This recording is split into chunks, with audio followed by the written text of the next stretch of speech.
Le président de la République, Ali Bongo Ondimba, a effectué son retour en terre natale dans la nuit du 24 au 25 février dernier. Hier, ce fut un jour chargé pour un homme en convalescence. D'abord, une audience des présidents des institutions de la République au salon marocain du Palais du bord de mer, puis s'en est suivi une tournée dans les différents quartiers de Libreville. Un contact particulier avec ses compatriotes, vraiment pas comme les anciens. Pas d'échange, mais un simple sourire et cette levée de main pour rassurer les quelques-uns sortis en bordure de route. Pour certains membres de la classe politique et de la société civile, cela ne justifie pas toujours que ce dernier est capable de diriger notre Gabon. Le doute règne encore chez bon nombre. Depuis que le président de la République a été dans les circonstances médicales que nous savons aujourd'hui, qui dirige le pays? Ça pose la question de l'article 13 de la Constitution qui encadre la vacance du pouvoir en République gabonaise.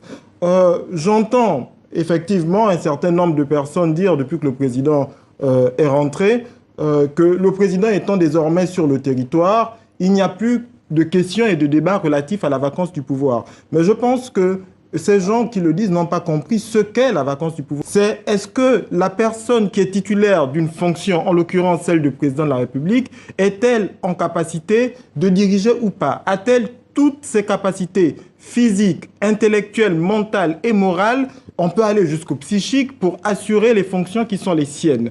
Et dans le cas du président de la République, si nous voulions faire les choses normalement, de façon moderne, on ne peut pas évaluer la capacité du président de la République en le regardant dans des audiences qui sont des opérations de communication.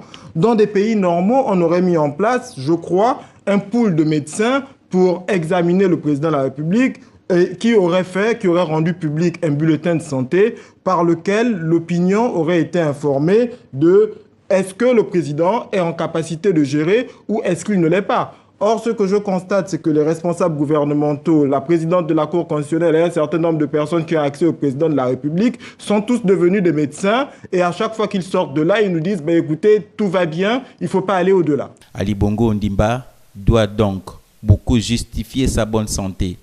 Mais en combien de temps?